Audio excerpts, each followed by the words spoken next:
Thank you. This book is a response, I guess you could say, to the past 8 to 10 years in the U.S. Basically, I could say the origins of the book are a series of discussions I was having with too many experts, especially in 2015, 2016, folks I know who are engaged in polling, many who write for journals of opinion or political criticism, mainstream political scientists who were constantly assuring me that Hillary Clinton would win the 2016 election and that the GOP candidate would definitely lose. And there was no way that Donald Trump could be the nominee in 2016. So given this sort of sense of what I thought was unreality, I felt, we're sort of in the twilight zone here. I don't think people are paying attention to the blowback against the Obama administration, the election of the first Black president, the rise of the Tea Party movement, soon thereafter, the Occupy movement, what's going on. And I sort of felt we were entering a place that, in an essay I wrote in 2015-16, which was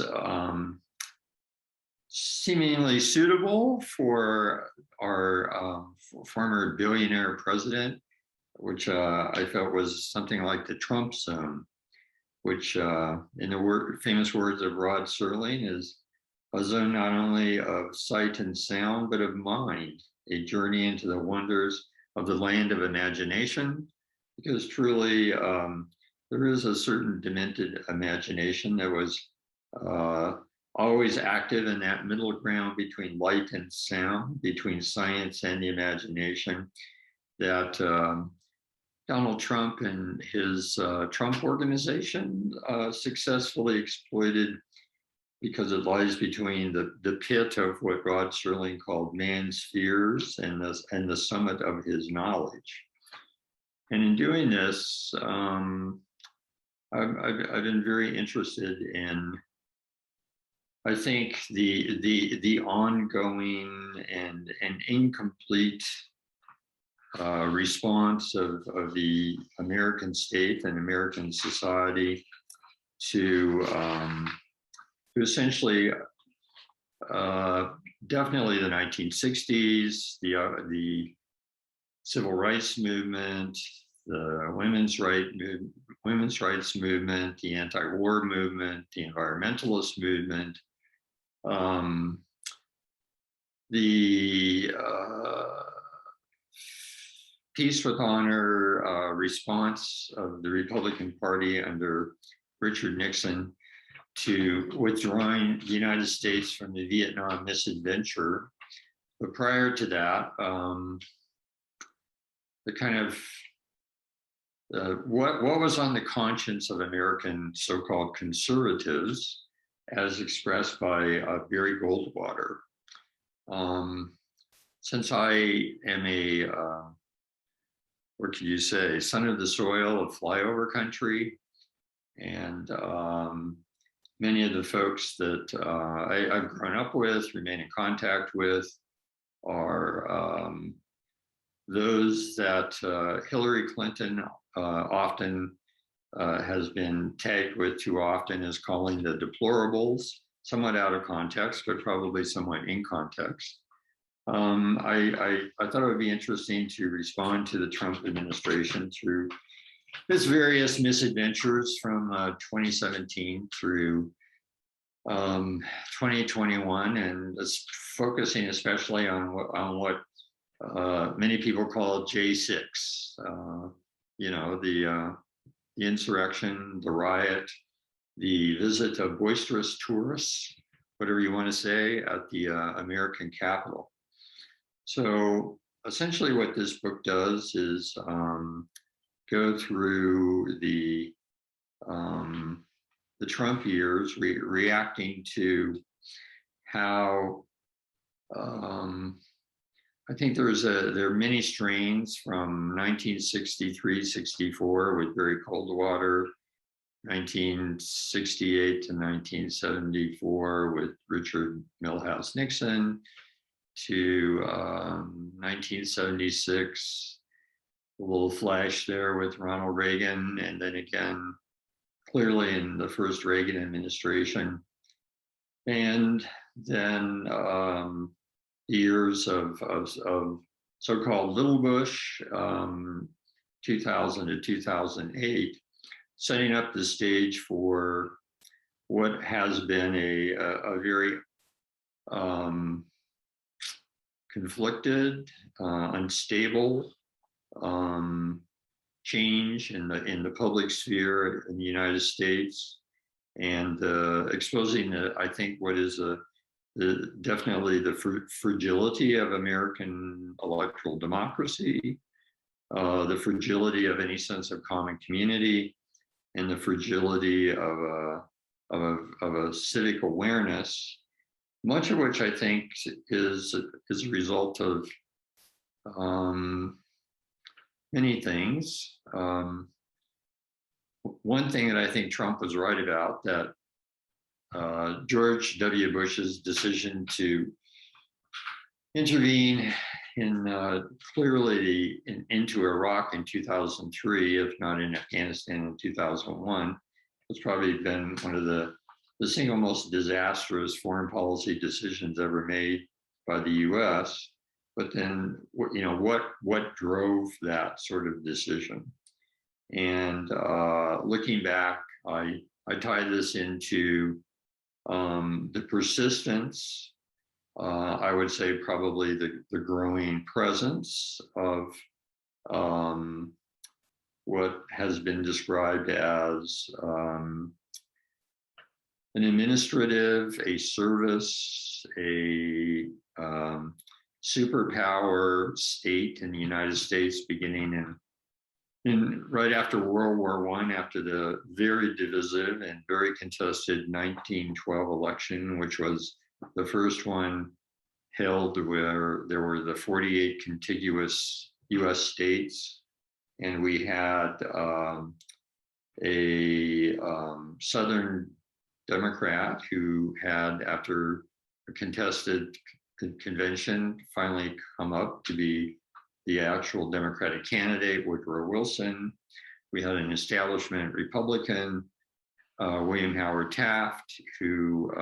was running for the Republican seat, Eugene V. Debs, a socialist who was running as a socialist and won a lot of votes as a socialist. And then, of course, Teddy Roosevelt, who had broken with the party establishment in the GOP and was trying to run as a progressive, a populist, and in the outcome, dividing the Republican vote and putting Wilson into power with a kind of progressivist agenda with regard to how the American state evolved over the 20th century. One in which it's hard to ignore the fact that there's traces of a kind of devotion to white nationalism, such as arose during the period of so-called Reconstruction, which too many people, I think, believed was a discrete period in time that stretched from 1865 to 1877. I sort of feel it's an ongoing, incomplete project that helps us understand how the United States has been evolving really since the Second Industrial Revolution. Also, an engagement with the struggle of the 1960s, which is not yet fully something that's come to most electors of the electorate has not fully come to terms with it. And then the thing that really made it most interesting was the COVID pandemic and the response of the Trump administration to it. And the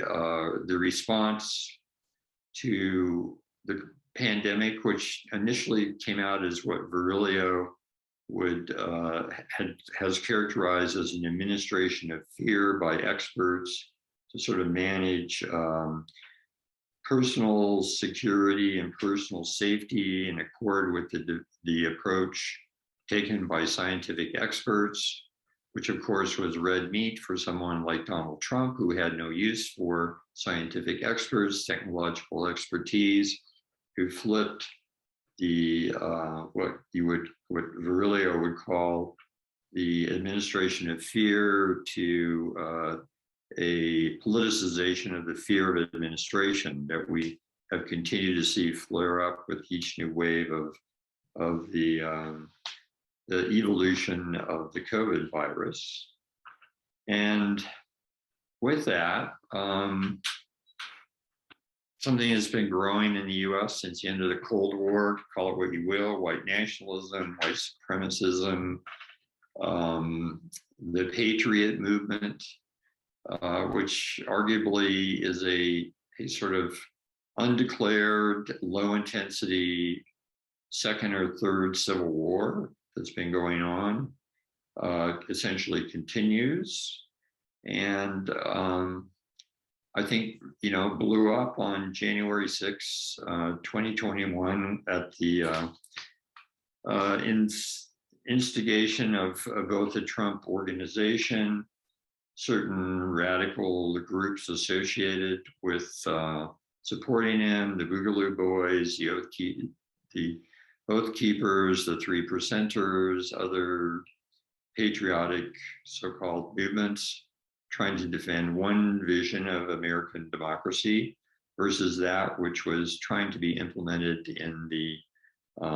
counting of the votes of the Electoral College after the 2020 election. So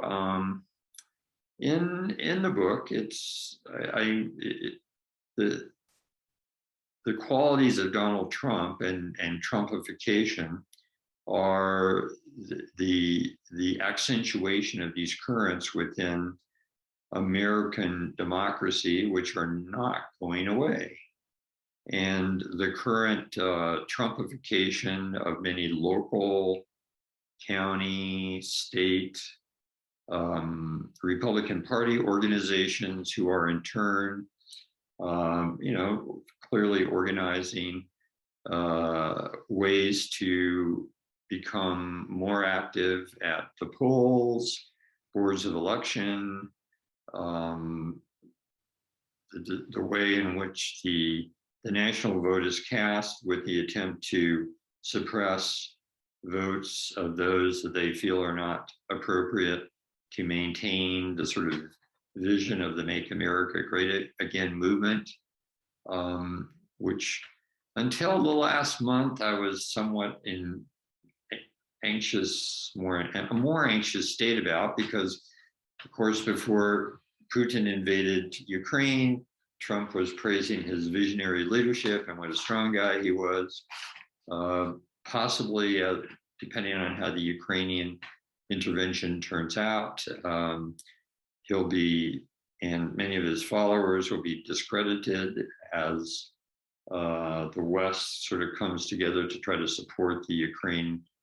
Ukrainians against the Russian and Belarusian and apparently now Syrian and Chechen volunteers to bring Ukraine back into new Russia. That aside, the book sort of talks a bit about what to expect or what to see developing in this year's midterms, which inevitably in every midterm election, the incumbent presidential party loses a lot of seats. I'm sure that's going to happen this time around. And then the setup for the 2024 election in light of these tendencies in Trumpification. I think the book's fairly accessible. It's written from the perspective of the way I approach things, which is a um, whatever you want to call it. Some of my colleagues would say neo-Marxist, Frankfurt School approach to looking at advanced corporate capitalism in the United States. But I think it's somewhat informative. And as someone who lives in the 9th District of Virginia and is represented by Morgan Griffith in the House of Representatives, and then my home ground in the 4th District of the great state of Arizona, and Representative Paul Gosar, who's up to his eyeballs in much of the January 6th events. I think there's much to be looked at by tending to those pools of data or empirical trends that I find too many empirical, political, scientific analyses never go to look at because they're so convinced none of this could ever occur. So I hope you had the opportunity to read the book and look forward to your questions.